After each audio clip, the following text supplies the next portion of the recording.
Okay, here we are. I'm here with Darlynn again. You've been on my podcast a few times, and we always have such good conversations, which is why I wanted to invite you on again to talk about this thing that I know you're going through, and I think a lot of my listeners are going through as well. So, if anyone has not listened to who you are and previous episodes that we've done together, can you just take a little moment to tell us a little bit about yourself? Yes. My name's Darlynn Childress, and I'm also a parent coach. And I help moms stop being so reactive to their kids' behavior. So, kind of say, like, I help moms stop yelling, but really, my program is called Calm Mama Coaching, and it's to tap into, like, when we look at our kids' behavior and it drives us crazy and it triggers us and we make it mean things, I kind of help people understand that children behave the way they behave because of their emotions and their immaturity, and how to parent from that lens. And that requires us being calm, and it requires us understanding how our kids are feeling and thinking. And then I teach limits, how to set boundaries, all that in my program. So we've talked about teens on here because you have a focus on kind of the older kids. I'm a toddler to teen coach because I really am a mom coach more than anything else. So yeah. Yeah. And you and I have had some really great conversations. And I know that you just recently went through a big change in your parenting life and dropping your youngest son off at college. And Darlynn is now a empty nester, or as she likes to refer to it as roomier nest, which I also like. It just sounds a little bit better. Yeah. And I think we can talk about why I'm calling it roomier nest and getting into all the details. But when you have college age kids and young adults, it's not truly empty because there's a lot of revolving door aspect of it. And it's roomier in terms of I have more space and time for myself, but then that can contract also at any time. Yeah. So it's not like I think of as people who are like our parents, who are grandparents, that they really don't need to parent us anymore. They're not like, being not. we hope not. I mean, that's like a whole thing we should talk about. But what does it look like now? Like, what's my role as I define it? But thinking about that stage is really truly empty. Like your kids have gone and made their own nests. Mm-hmm. And in this case, my kids are in college. And so they're, this past summer, my oldest was home all summer and my youngest was home, and then all their college friends were around and it was not empty. Yeah. Far from it. Yeah, exactly. So it's like roomier, like expands and contracts, this nest.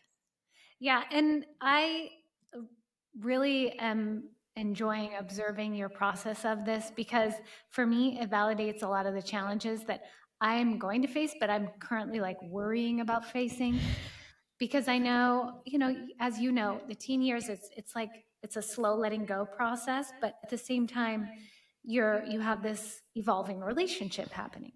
At the same time, you're like, I want this person to be independent. I want them to figure their stuff out. I want them to go out and live their life.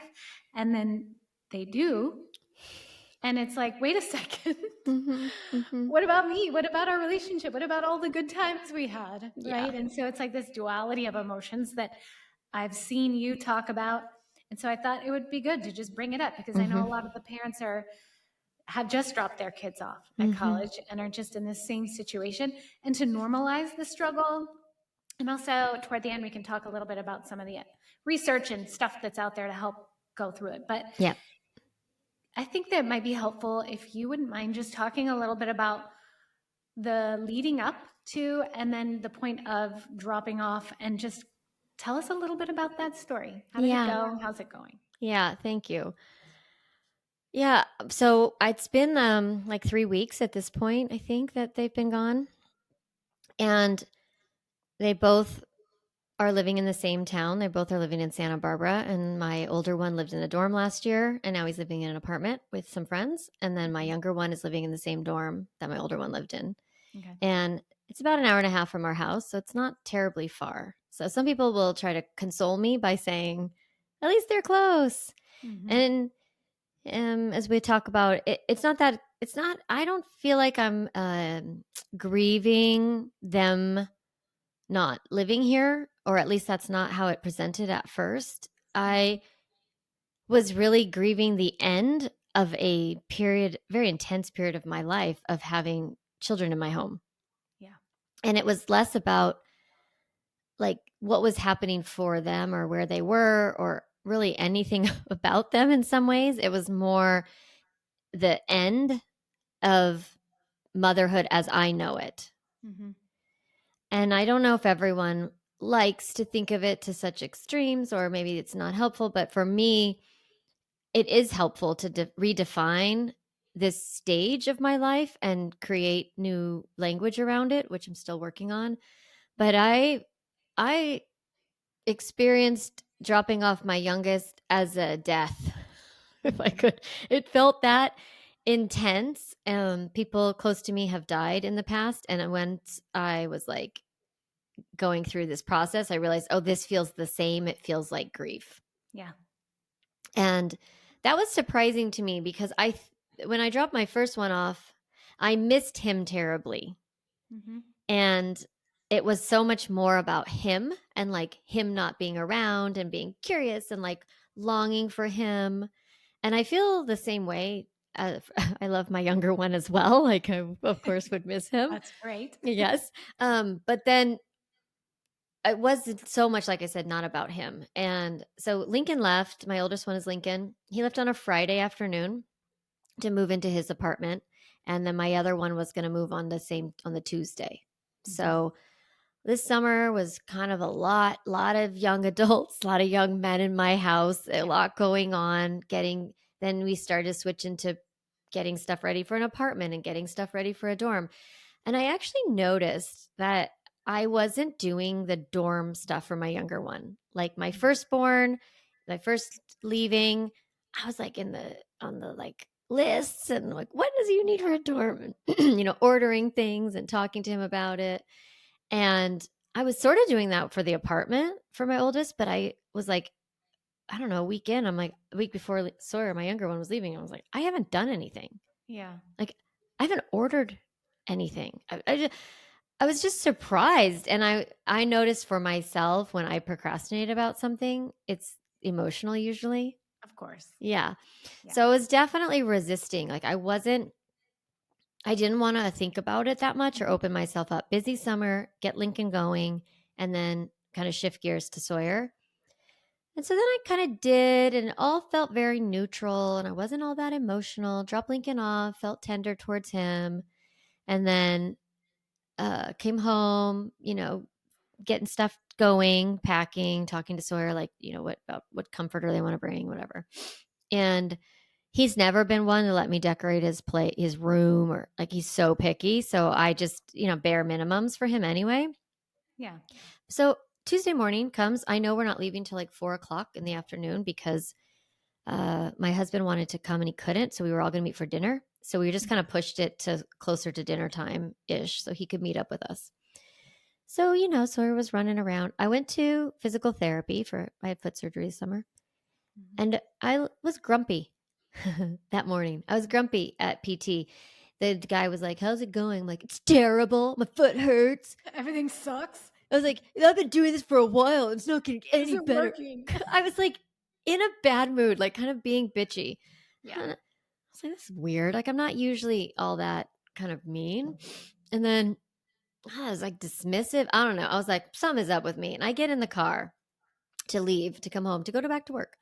And I feel all of a sudden sick to my stomach.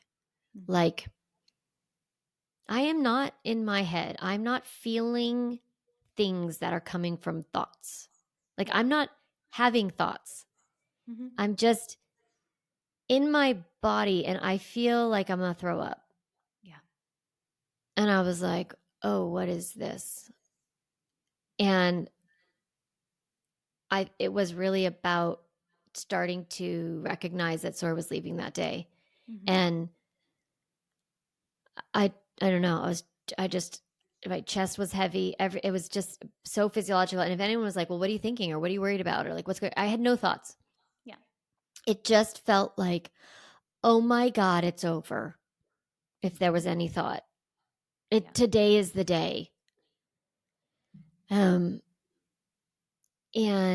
I did do like a little voice memo on my phone could try to capture the what was going on, but essentially that was it. It was just my stomach hurt. I felt like a little kid who gets nervous and nauseous about doing something hard. Mhm. Um, and I got inside and I cried. I saw my husband and I just was like, he's leaving today. And I kind of had some words and I had some tears. And then I had to work. Yeah. So, I'm a coach like you. So I had to Yep. jump on a call. I did tell my people what was happening with my group program. I was like, hey, this is Yeah. um, going on. I'm having some feelings, but I kind of worked through it. Finished my work day. It was like a half day. Still feeling off. Went for a really long walk. No thoughts still. Mhm. Just sort of like, it's happening, it's happening, it's happening, it's happening. That was kind of it. Okay. Oddly enough, he called me, my younger one called me on my walk to tell me he had this profound experience the night before where he was like, my childhood is over. Mm. And it so was perfect that he said that because I was like, yes, and my motherhood is over. Like my Yeah. period of raising children, to have children in childhood is over. Right. So he's like, yay, my childhood is over. Mm. And He was I'm, glad. He was glad yes, he's about it. delighted and he's nervous and excited. And, and I'm just like, I can't believe it's over. Yeah. Yeah. And then we moved forward and he got back and started packing up the car. And he drove and my husband was gonna come up with his car later. Okay.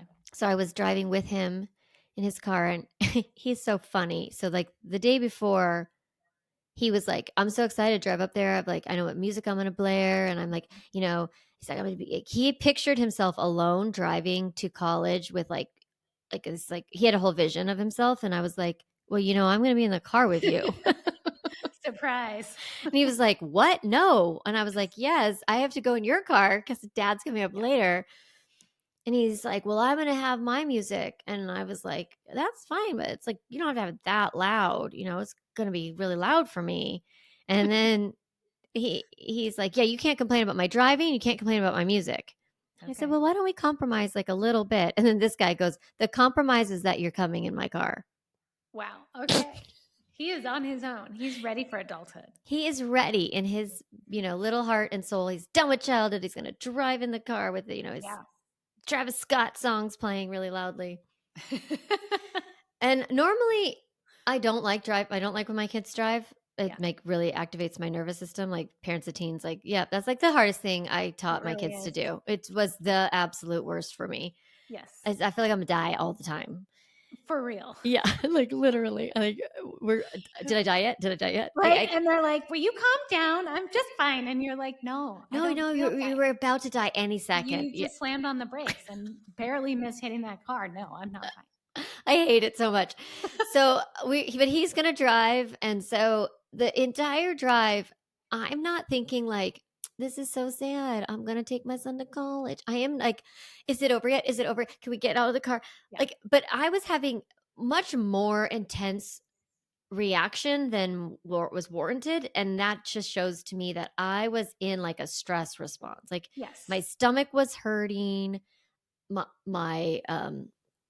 My stomach had stopped hurting, but I was just earlier it had hurt, and then I was in my body like nervous and hyper vigilant and like fight flight like ugh. So then we get there, fastest movement in history. Okay. Like I guess because we moved into the same dorm Yeah. as we had the last year, I knew exactly what to bring. We set it up super fast, like literally 30 minutes maybe done, and was sort of what is it, like it wasn't that exciting. Yeah. It just wasn't eventful. It's just, okay, we did that. Yeah, we did that. And like one thing we needed to pick up from Target. So the plan originally was that my husband was going to meet us at the dorm and then we would go to dinner and he was going to see it and like, I don't know, maybe come back. I don't know what we were all thinking, but basically we all met at the restaurant. We being Lincoln came from his apartment. So it was the first time we'd seen him since he'd moved in. And Kevin and my husband and Sawyer and Lincoln and I all at sushi restaurant in the Santa Barbara. Yeah. So great. Sawyer starts to not talk anymore because I think he saw his dorm and is like, I'm going back there. Like he Yeah. was just now in his head. Lincoln's chit chatty. Da, da, da, da. I don't know how to cook food. Super cute. I'm just in it. And then it's time to say goodbye to Sawyer. And we just say goodbye on the street corner. We don't go back to the dorm with him because he has like orientation and popcorn movie night and dorm stuff. It's starting. And we're like, have no reason to go back. Everything's done. Yeah. So we're just like, bye. Mm-hmm. Hug, kiss in front of a random sushi restaurant. Yeah. And then hug, kiss Lincoln, bye. And then we drive. I offer to drive because my husband had just driven up. And I'm chit chatty. When I dropped Lincoln off, I could not speak for 45 minutes. Mm. I was like numb and silent and like in it. But with Sora, I was like, it was so fast. Fastest thing in history. I was just like catching up with my husband. Yeah. Until we were about to get off the freeway at my exit. And I'm driving. And all of a sudden, my body decides to like empty itself of anything in it. Like it is as if my water. Evacuation. Yeah, it was like my water broke. But like a different kind of water. But it wasn't the water that broke. And I said to my husband, oh my God, I don't know if I'm going to make it. I have to go to the bathroom. And he's like, you don't shit in the car, you know? And I was like, obviously I'm not planning to. I mean, it's just getting super uncomfortable. And I get home and it is like, I joked, I was like, my body heard empty nest and was just like, okay. Yeah. Time to clear things out. Empty it. Yeah.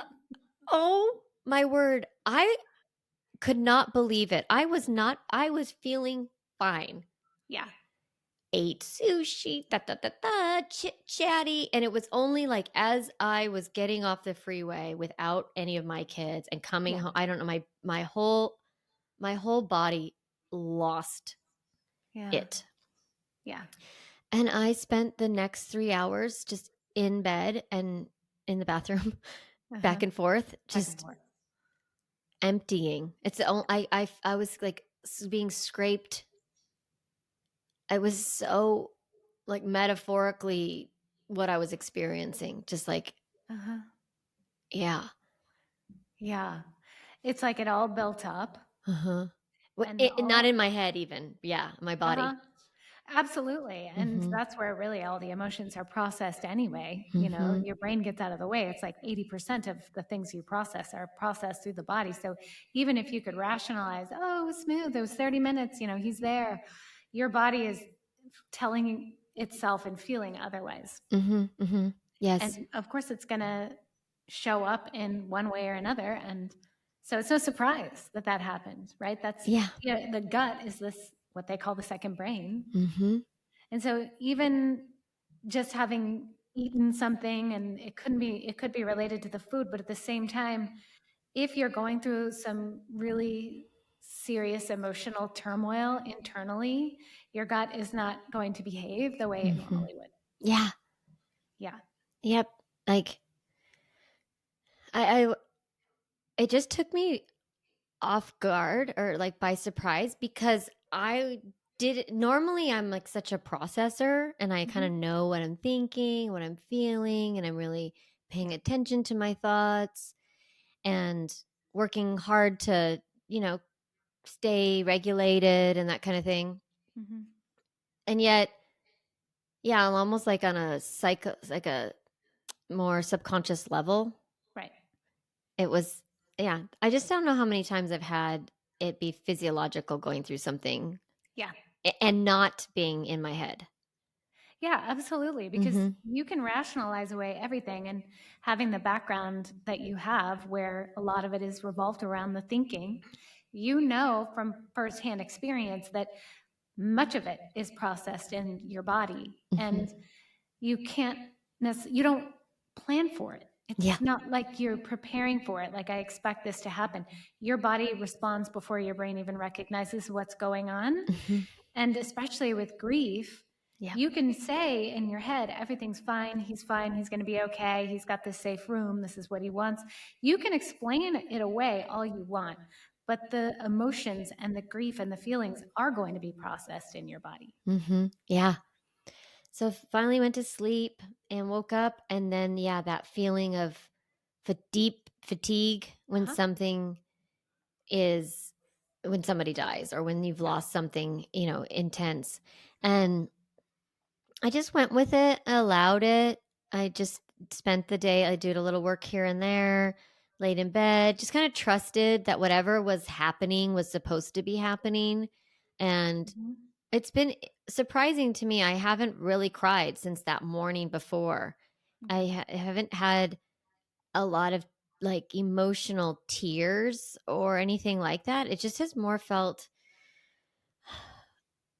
a little bit confusing. Not that I'm confused, but like the tension between the two feelings Mm-hmm. is like ambivalence, right? When you have two big emotions that are in competition with each other. It's like on one hand, of course, I am delighted for my children and they are completely ready to launch. Like Mm-hmm. I don't have, of course, I have little worries like, are they going to be able to manage school and the social stuff? And like, money is a huge problem too, whatever. Um, and as I have like concerns, but I feel that they're great. So I'm not worried about them. I don't worry about safety. I'm Mm-hmm. just feeling happy. Like, I'm just like, good for them. It's Yeah. great. And I've said it recently, it's like woohoo and boohoo. Like woohoo for them and boohoo for me. Exactly. And there's still woohoo for me Yeah. in terms of what's coming, Yeah. but I'm not quite there Yes. yet. I can imagine having not retired myself, but for people who have worked in a job for a long period of time, it's similar to that. It's a big transition that, you're really wanting, but you're also processing the loss of something that was really important and special to you. And an identity. Yes.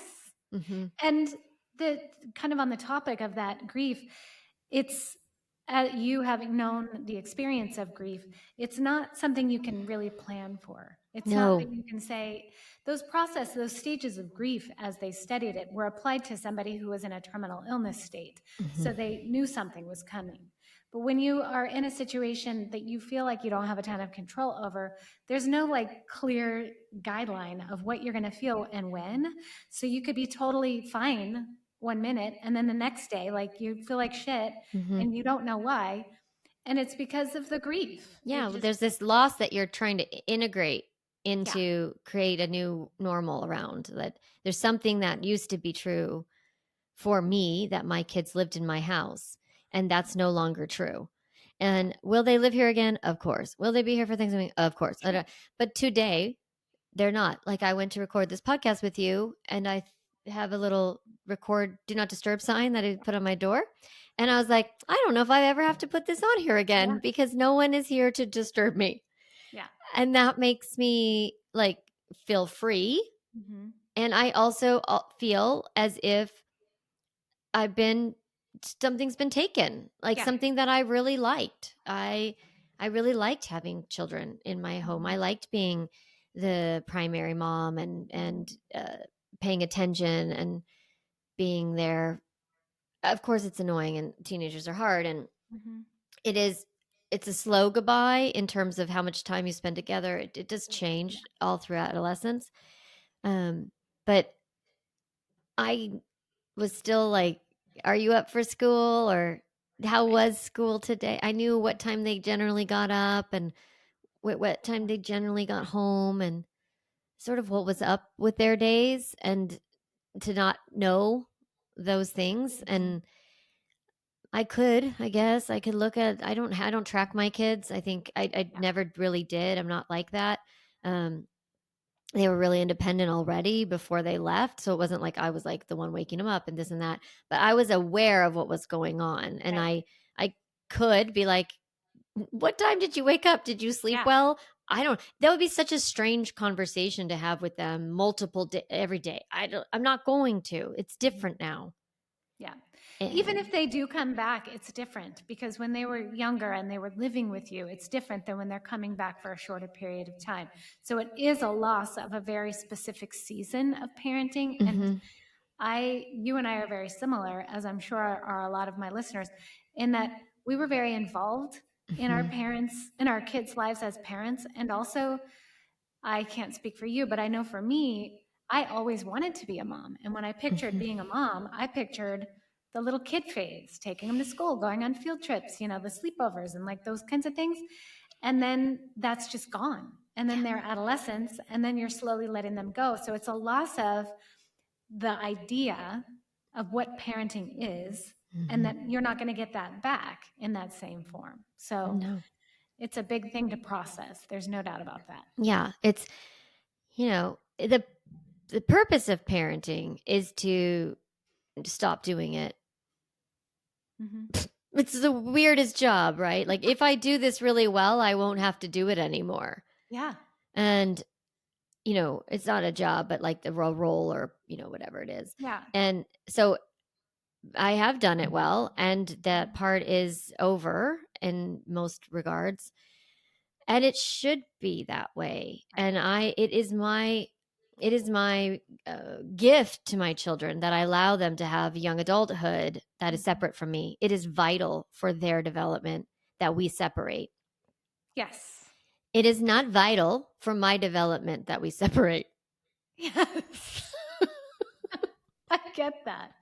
I Yeah. don't need to end this I stage. didn't want this. Like, Yeah. this is not what I signed up for. I signed up for, hugs and kisses at bedtime. Yeah. I signed up for going to Disneyland, Hmm. right?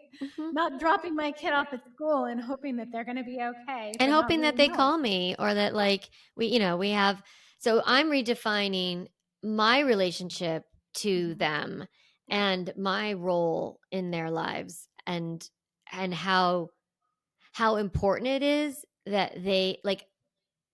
There was two moments with return helping Lincoln into his apartment that really stood out to me.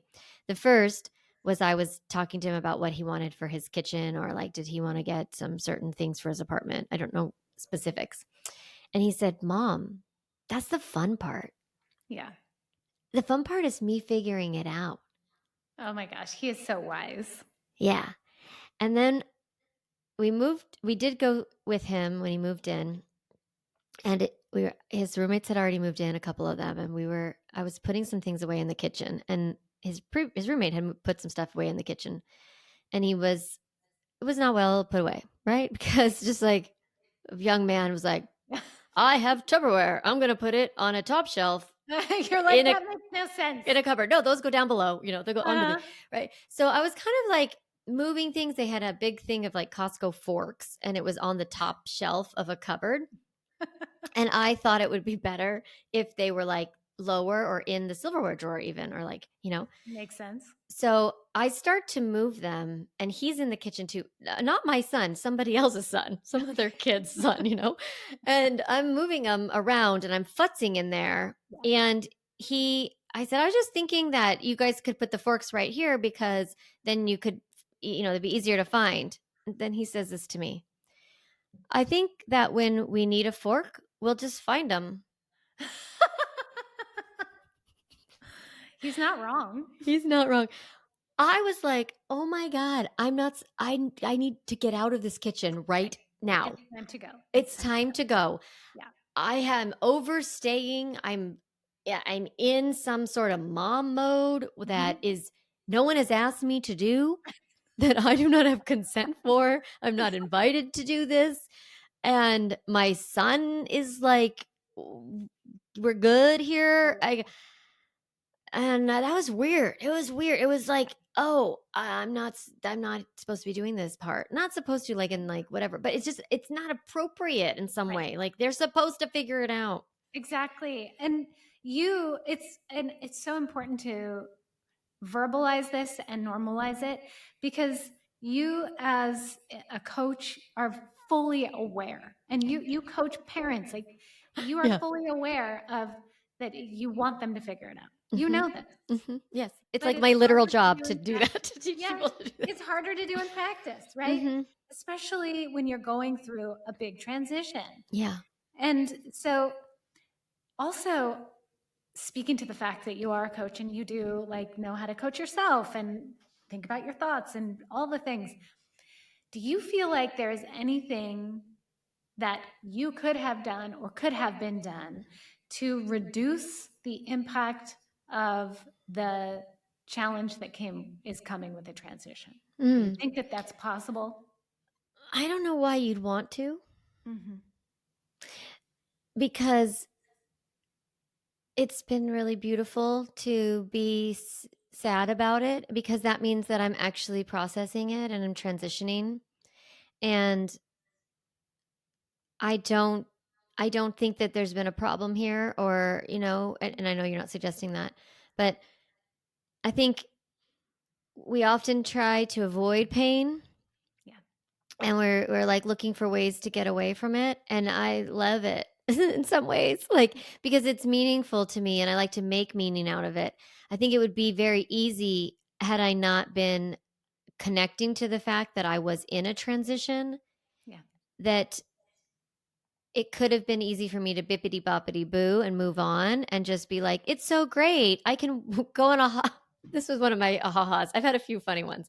We went on a walk and it was very hot, and we came home and I just took off my pants and I was just walking around in my underwear, which we're not that kind of family, like, Yeah. at all. Some families Yeah. are like that. We're just not. And I Yeah. was like, oh, well, I could do this every night. Yeah, you can. You can do whatever you want. And then I said to my husband, I was like, I think I'm going to be one of those people who don't no longer wears pants in the house. And he was like, please don't become that person. And I was like, I might. I get to do whatever I want Hey, now. I can do whatever I want. Exactly. You've made it this far as a mom. You have earned at least that. At least taking off your pants whenever you At want. least. Yeah. Right. But I just could have been like, oh, this is so nice. Oh, this is so nice. And like, it's not that big of a deal. And they're happy. And I could have soothed myself with they're okay.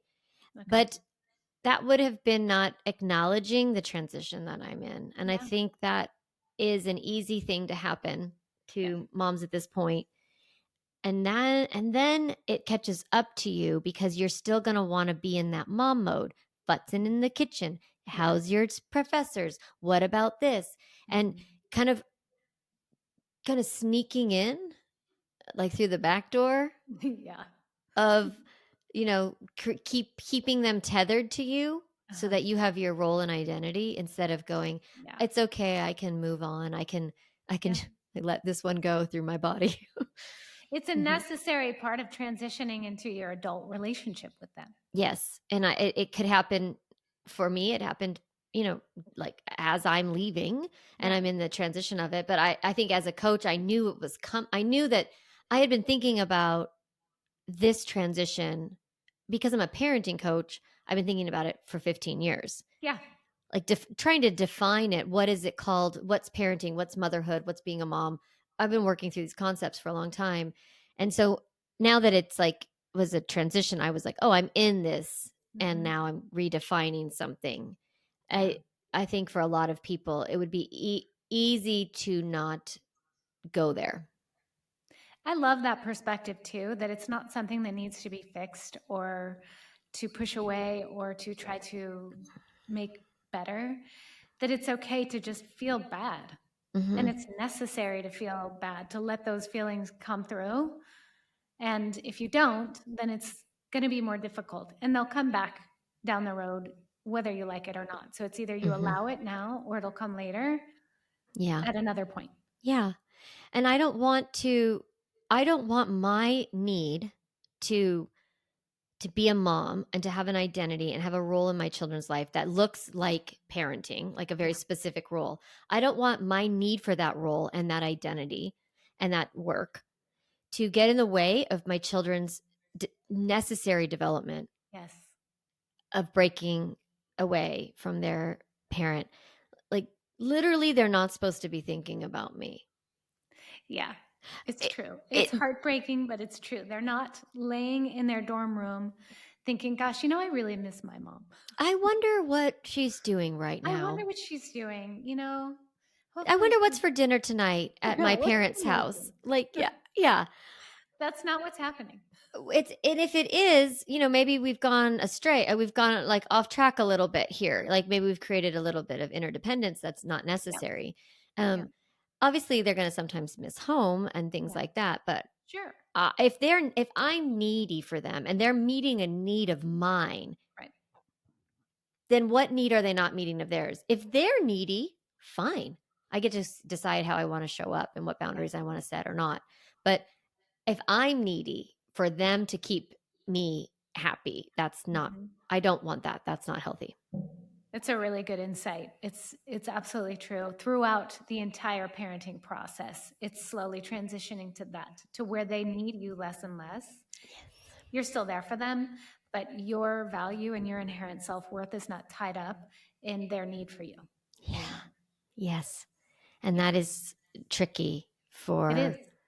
for all of us. And I think that's it. That's, parenting teens and the audience for this podcast is really redefining your responsibility to Mhm. your kids. And as you decide that you are less responsible for them, they have to become more responsible for Exactly. themselves.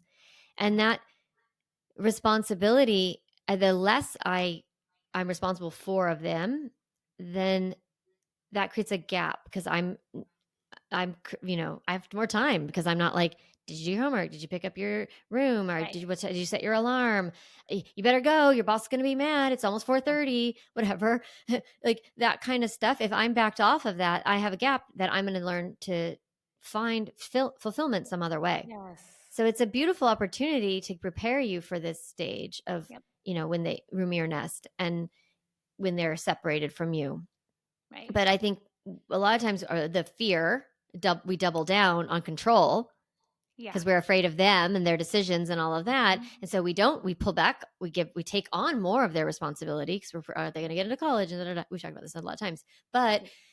then this perspective of what's next, it's like the less I manage for them, good for them, but the less Mhm. I manage for them, then the more I am responsible for managing my Mhm. own identity outside of Yeah. them. And if that's done well, this part is easier. That is probably one of the biggest challenges, especially if your main identity is to be the mom of XYZ kids, right? Mhm. And so when that's the role is transitioning into more of like a partnership or even, just connected friendship type relationship as they get into adulthood, then who needs me? Mhm. What's my value? And that's one of the biggest challenges, at least that the moms that I talk to have, is like, I have this downtime now that used to be dedicated to helping them, talking to them, making sure that they're on top of things. And now I don't know what to do with it. Mhm. And it's uncomfortable.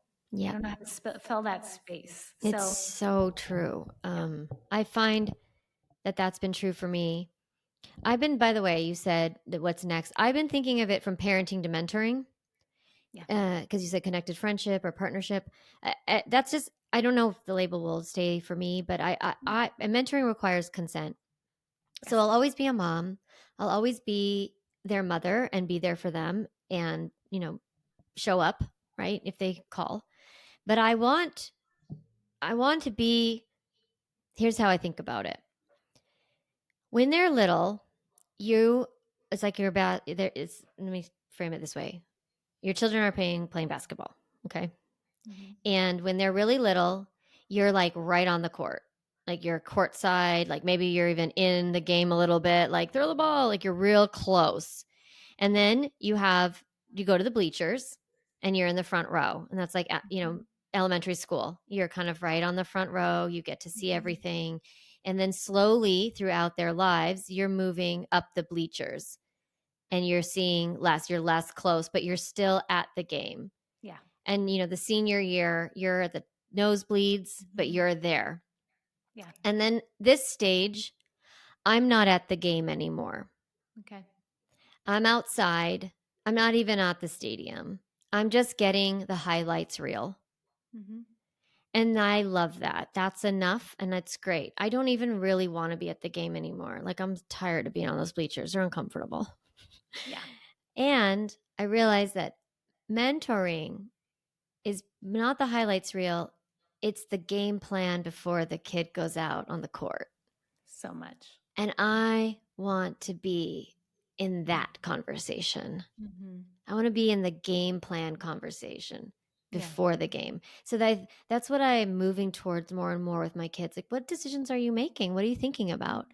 Mm-hmm. Um, what's your plan? Like, I'm Yeah. more of a curiosity, and like, let's troubleshoot that.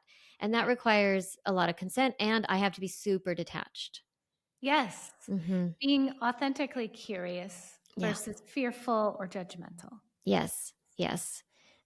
So I've been thinking about that new role and how to cultivate that and what it looks like, and that's been really exciting to me. But now I can't remember what we were talking about before that. I don't know either. But the Yeah. point is that all the things you're saying, I love that analogy of the basketball court. And this is what we as parent coaches say all of the time. It's like a slow letting go. You're not there anymore. You're just releasing a little bit of the involvement.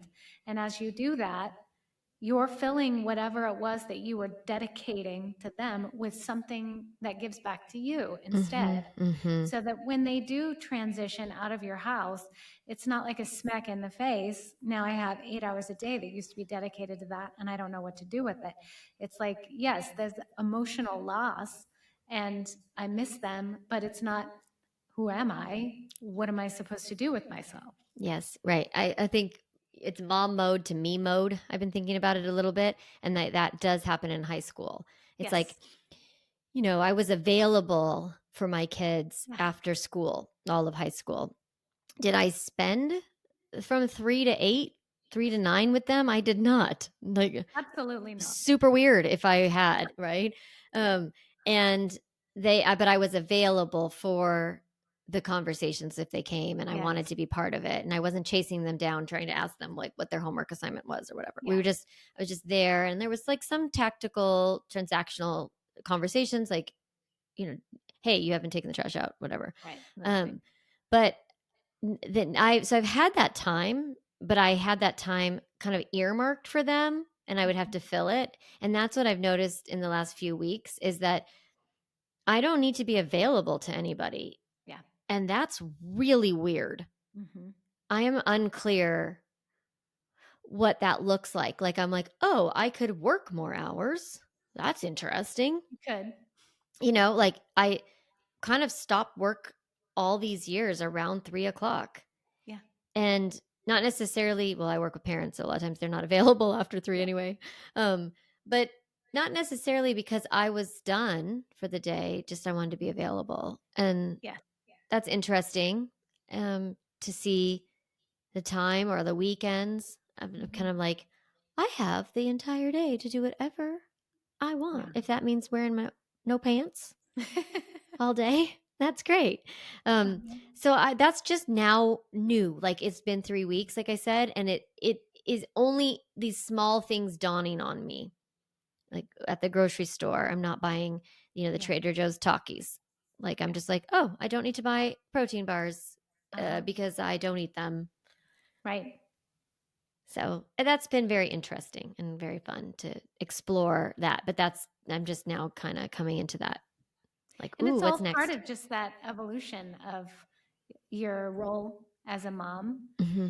And to also have compassion for, I don't have anything to do on Saturday, and that can feel really heavy too. It can Mm-hmm. feel expansive and it can feel heavy, but there's Mm-hmm. no judgment of either. Yeah.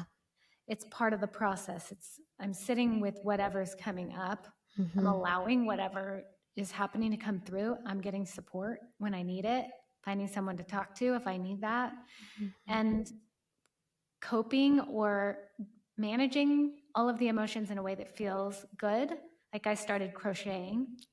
It's something to do with my hands. It feels creative and like it feels good, and Mm-hmm. it's not productive. And that was like one of the things that I really needed, is something that's not productive and it fills the time. So finding things like that, right? Yeah. To fill in those Exploring it. gaps. Exactly. Yeah. I love that. And I think that was really helpful that you said it can feel expansive or it can feel uh, heavy.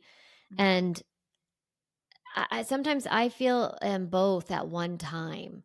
Like, I dread all the time and I'm also happy about it. It's a strange mixed place. And like I don't know if moms, I don't feel this, but I think it's easy to feel guilty that I Yeah. like it. Yeah. It's easy to feel guilty that I'm happy that I'm done raising kids. Mhm. And maybe someone's listening, they're like, "Well, I'm not grieving." Okay, maybe you're not grieving because you're not Yeah. transitioning. You're not letting yourself. I don't know. Or maybe you didn't like it that much. You're not that Yeah. sad that it's over. And like that's okay. Absolutely. It's a really difficult life It is. stage. Raising kids is not easy. It's not. And if you are like, thank goodness that's done, absolutely fantastic. It's not like you have to grieve it or be sad about it. You can be 100% happy about it as well. Yeah, or and especially if you had really tough teen years, like you Yeah. might not be sad for a couple of years. You might just be in Yes. relief. And, my mom died of Alzheimer's, and it was like a mercy, right, when she passed away because the disease is so terrible. So Mhm. then, it felt kind of happy. And you're like, Right. you're not supposed to feel happy. Yeah, you can. You can feel You're allowed. happy. You can feel sad. You can miss somebody. Funny enough, Sawyer came home for 2 hours on the couple days after he moved out because he could, because he drives. Yeah. He's close enough to pick up something he ordered. This is not to see us. He just picked up something he ordered Uh-huh. that went to our house, a Okay. shirt. And I had no idea what to do with this information. I was like so sad that he was gone and now he's here, and I was so confused, and I was like playing Yeah. Uno with him. You're toying with me. Yeah, my friend was like, "Leave so I can miss you." Yeah. And that was exactly how like as soon as he left, he's like, "Okay, I'm not going to spend the night after all. I'm going back to SB." And then he got in like the garage door closed, and I just felt relief. Yeah. I was like, "Leave me." My friend's like, "Leave me with my sad feelings and my Yes. empty fridge." Yes. Let me just be in this experience. Don't come back and play around with me here. Yes. Let me just be sad, because when you come back, I'm like hopeful. And then I'm Yeah, also or sad I'm back again. into mom mode. Like I want to Right? grieve the end of mom mode. I don't want to Yeah. be in it anymore. Exactly. And you want to walk around the house without your pants and not have to worry about these things. Yeah, not like think about like, are they almost home from work and like I what's know. going to happen? I just don't want to think about it. I like not thinking about them anymore, actually. Yes. But I am a little sad that I don't. So it's very strange There's period. so much going on. It's like you've got the thoughts and the feelings about it, and then the thoughts about the thoughts and feelings about it. Yes, yes, it's so true. So, So yeah. all of that was really interesting information. And I think listening to your experience, I've got a senior now. So I woke up just yesterday morning thinking, oh my gosh, she's not going to be here next year. Like she's Mhm. going to be away, and I'm not going to see her when she wakes up in the morning and gets her coffee. And Mhm. I got like that first kind of feeling of, oh my gosh, it's actually happening. And it's still a year out. And then we had, a grad night meeting, and I just felt like I wanted to cry the whole time. And I'm just like, why?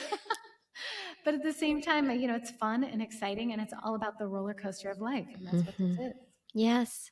Mhm. It's like being a mom is a long goodbye. Yeah, that's exactly right. It is.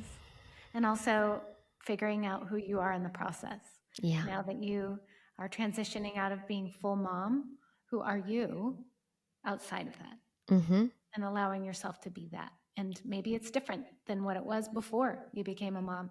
I can Maybe you're barely going to be, remember, right? yeah, Like so long ago. Yeah. I still remember, like, as we close out, there's something I thought of that reminded me all of this is when I was on a field trip with my daughter, who was in first grade at the time. We went to an aquarium, and I remember I was sitting at a light, and I had several 6-year-olds in the car, and so it was full chaos mode. And I saw some retired women, going for a walk, and they were going to go for a little walk near the beach. And I was like, I can't wait until I can do that. Mhm. Just in the middle of the day during the week, and just be with my friends and go for a walk and do whatever I want. And now that I'm nearing it, I'm like excited and also sad. And that Yeah. is the journey of it all. Yeah, it is. And it's okay to be excited and sad. That's like what I think I've realized is that I can carry both of these very Yeah. intense emotions at the same time, Yeah.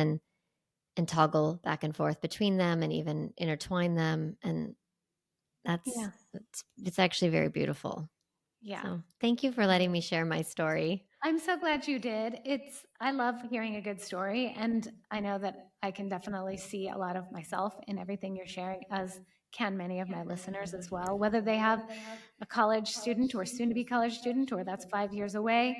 Everybody knows that that's a phase of Yeah. parenting. So Yeah, it's there. helpful to just hear your perspective. So thank Mhm. you for coming Yeah. on. This was fun. Yeah, it was fun. Thank you. All right. See ya.